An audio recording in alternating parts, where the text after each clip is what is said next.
Hi, magandang araw po sa inyong lahat. Happy New Year po sa inyong lahat. For our first reading for the day, tingnan naman po natin kung ano naman po ang makikita natin ngayong New Year, no? Unang araw po sa taong 2025. Tingnan naman po natin kung ano po ang makikita natin. Ayan, nakita niyo naman po, may regalo ko sa inyo kagabi, ha? Meron tayong bonus reading natin. Ilabas po natin ng 11 o'clock kagabi. I hope napanood nyo na po yung first, second, and third reading of the day. Yung second reading talaga, hindi ko alam bakit laging napapag-iwanan. No? Okay, tingnan po natin ang ating baraha. Mamili po tayo ng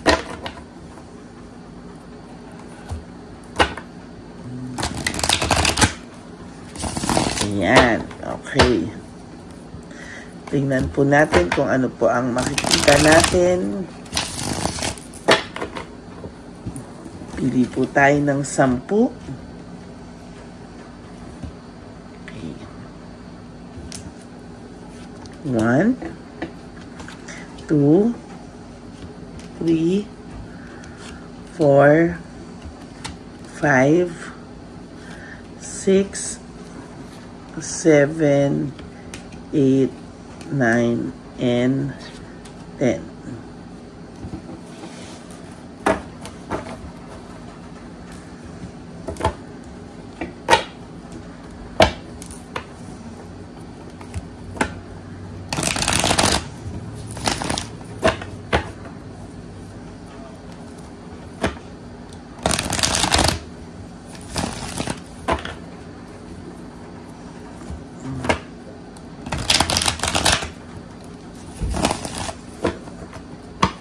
Pili po tayo ng 10.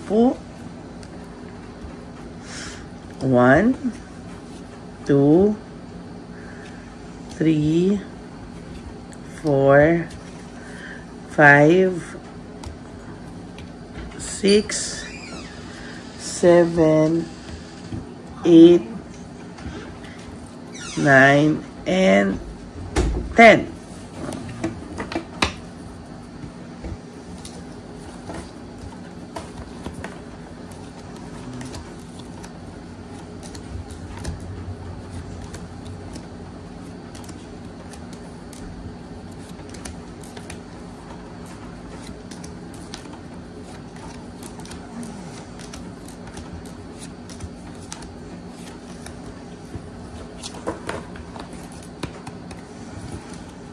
Resentment, ayan na po ang sinasabi natin.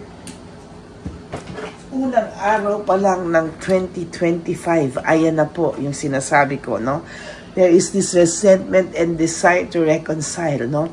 Ngayon po ay may nagsisisi, no? At gustong humingi ng kapatawaran. Kahit po, siguro kagabi naiisip niya, this is still a continuation siguro, no? Siguro kagabi naisip niya, sobrang lungkot niya. So ngayon may nakakaramdam ng pagsisisi, no? Kahit hindi niya i-broadcast, may nakakaramdam po ng matinding resentment, ano? Kahit ito ay wala siyang kagana-gana kagabi, o laziness, parang siya ay siguro ay tinatamad or hindi niya alam kung anong gawin niya, kahit anong gawin niya kagabi na pagsasaya, kuno, no, hindi ka po nawala sa isip nito. Work without result. So kahit ano po ginawa niya kagabi, naglibang siya, nag-inom siya, kung ano man, wala po, no, kahit pa sabihin mo na ito ay may third party, nagpaka-sweet siya, wala pa din po. Why? Because ikaw po yung naiisip niya kagabi, oh. There is this resentment hanggang ngayon, dala-dala niya po ito, no? Naisip niya po na siya ay masyadong naging greedy, no? Naisip niya po na siya po ay masyadong naging makasarili, no? At talagang lahat po ng pinakita niya is all about false success and living beyond means, no?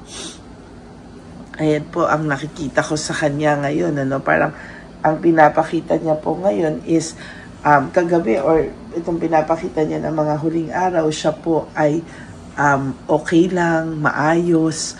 Pero the truth is, hindi po siya maayos. Siya po ay talagang siya po ay dalang-dala, no, ng kanyang emosyon, no. Hirap na hirap po siyang magtago. Pero ayan ang sinasabi ko.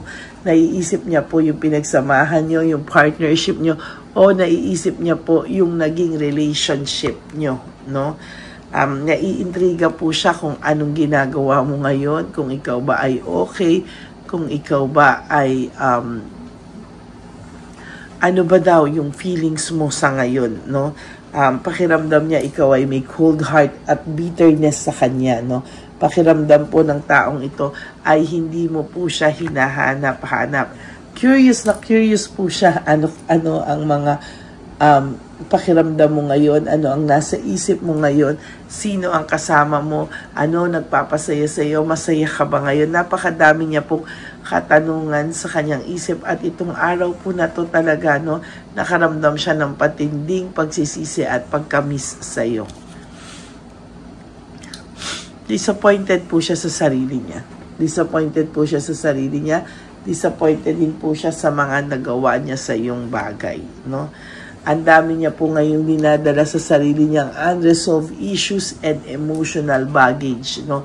Hindi niya po akalain na makakaramdam siya ng ganito. Sa yabang ng tao na to, hindi niya po alam na makakaramdam siya ng matinding resentment, no, sa araw na to. Parang siya po ay talagang takang-taka sa sarili niya, no?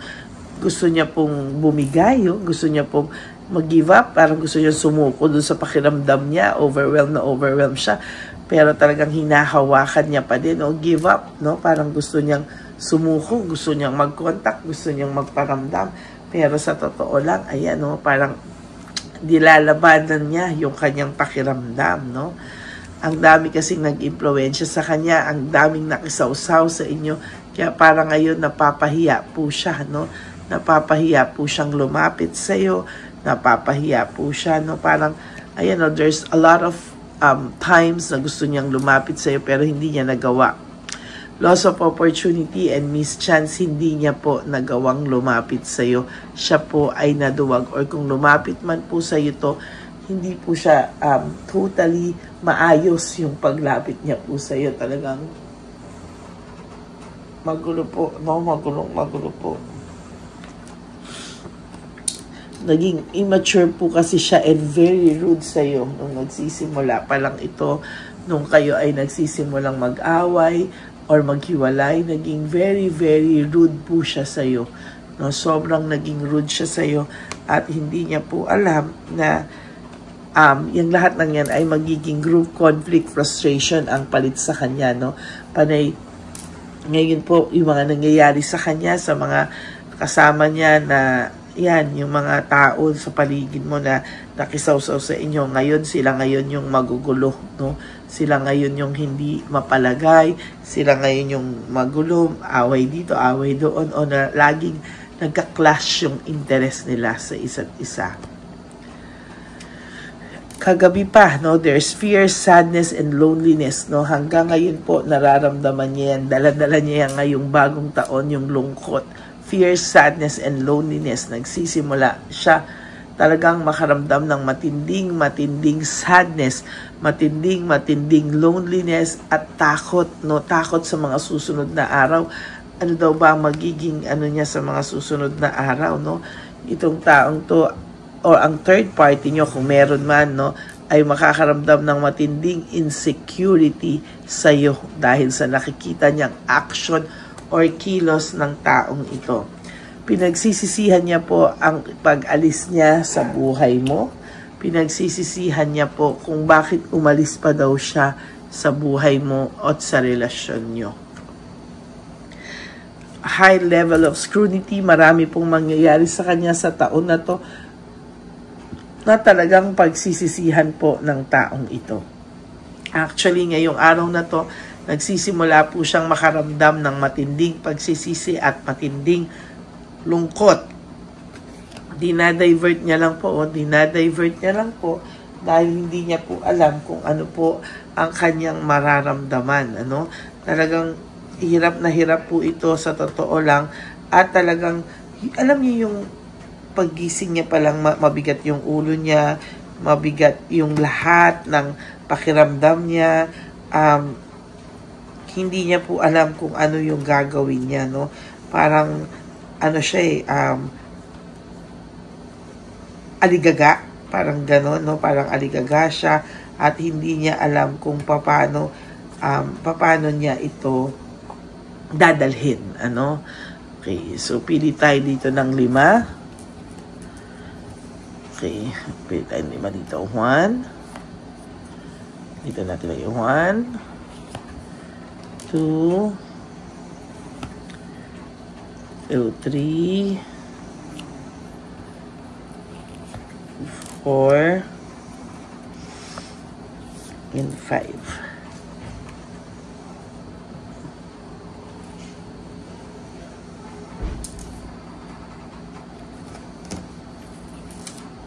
Okay.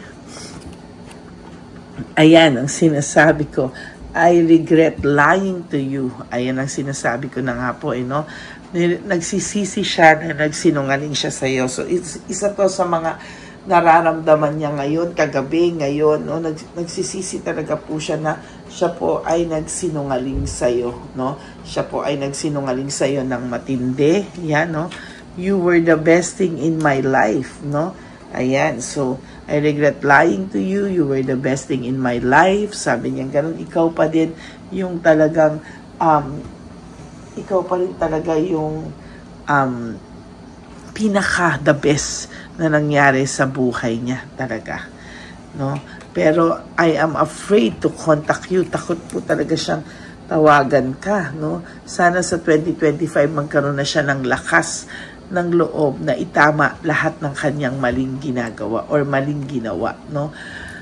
Ayan, no, talagang pagsisisi, I wish I had treated you better. Ayan yung sinasabi ko, no, na link po talaga ito, no? Ay, naku, kukuha pa nga ako ng isa. Parang gusto ko pa ng isa. Wait, ayan. I feel you leaving me behind, no? So, I feel you leaving me behind. Parang pakiramdam niya po ay iniiwasan mo siya o iiwanan mo na siya, magmo-move on ka na for 2025. Kuha pa tayo isa. And I feel you even though we are apart, no? Ang taong ito, talagang nakakaramdam siya or nagsisimula siya ng pagsisisi ngayong 2025, no? Actually, unang araw pa lang po ito at nakaramdam na po siya agad ng matinding pagsisisi sa'yo, no? Sabi niya, pinagsisisihan niya ang pagsisinungaling niya sa'yo. Ikaw pa rin ang the best na nangyari sa buhay niya. Kaso natatakot pa rin siya kumontak sa'yo kasi naiisip niya na sana trinato ka niya ng tama. At natatakot siya kumontak sa'yo dahil alam niya na this 2025 malaki ang posibilidad na mag-move on ka na sa kanya, pero ngayon ramdam na ramdam ka po niya kahit po hindi kayo magkasama. So that is your first reading of the day. I hope na naka-resonate po kayo. Napakaganda po ng first reading, no? Ngayon nakakaramdam na po siya ng pagsisisi o ngayon po siya nagsisimulang makaramdam ng pagsisisi. Ayaw niya po ang ganyang pakiramdam, pero wala po siyang choice, nararamdaman niya po talaga ang pagsisisi. Okay, so for those of you who would like to give me a super thanks for this video, sa sobrang ganda, I would really appreciate that. Dahil po nagsimula na po tayo ulit mag-ipon for 2025 ng ating One Love a Day sa mga lolos at lolas. And for those of you who would like to give me yung comments nyo and like, thank you very much po. Gusto ko pong mabasa yan ngayong 2025. Happy New Year po sa lahat sa inyo. And for those of you who would like to have a private reading with me, you can message me po at Lady Lee Elena. That's Ladyly Elena. Nasa dulo po yan ng ating video. Diyan nyo lang po ako makokontakt. That's my only legit and official FB account, no? Diyan nyo lang po ako makokontak, ha? Tandaan nyo po yan. At nilabas ko rin po ang fake account ng Lady Elena kung saan po ay nag-hack yan ng mga tao, no? At mag-ingat po kayo dyan, kaya pakireport na rin po yan para sa 2025 hindi na po siya sumama sa atin, ano? So maraming salamat po sa inyong lahat. And to all my Lady Elena family, I love you all from the bottom of my heart. Magsasama-sama po tayo ulit sa isang buong taon ng pagre-reading, no? At mga gabay at guidance po sa inyo. Pero lagi niyo pong tatandaan na ang tarot card readings ay gabay lamang, no? Nasa Diyos pa rin po kung ano man po ang nakatadha sa inyong tadhana, no? At talagang si Lord pa rin po ang sa buhay natin. Ito po ay nagsisilbing gabay lamang ng ating pang-araw-araw, no? Maraming salamat din po sa suporta niyo sa akin sa loob ng isang taon, at ako po ay nangangako na kahit nasaang lupalo po ako po ay magbibigay sa inyo ng reading of the day. Okay? Maraming salamat po. At ang lagi ko po pa rin payo sa inyo, no, is just to enjoy your life, live for today. You do 3 things that will make you happy for today. Prioritize yourself. Be grateful that may buhay pa po tayo.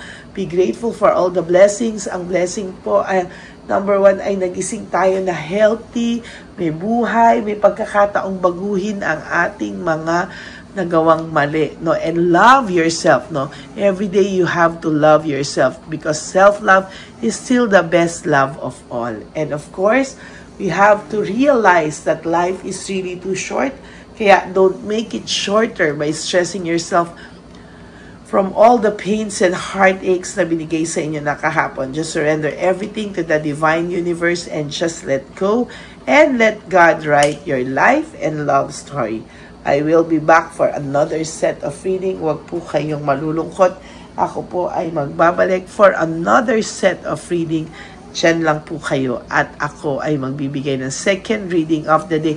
I hope hindi po maiwanan ang second reading today. Halagi po siyang naiiwanan. So I hope na panoorin niyo po yung first, second, third, and fourth reading for today para naman po yan sa inyong lahat. Okay? Maraming salamat po, and God bless you all. And happy New Year to everyone. Bye! Magandang gabi po ulit sa inyong lahat. Ako po ay muling nagpapaalala sa inyo na mayroon pong lumalabas sa FB at Messenger account na fake account po, no, nang hihingi po ng $25 through PayPal, at hindi po yan totoo.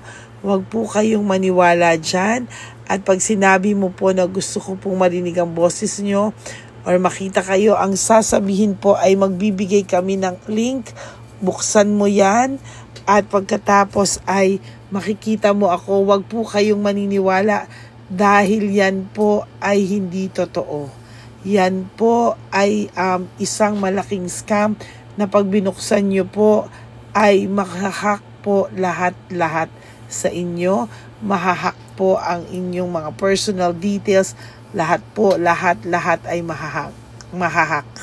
Ako po ay nalulungkot na ito po ay nangyari, ngunit sa talagang may mga tao pong masasama at may mga tao po talagang hindi makatiis na hindi gumawa ng masama sa ibang tao.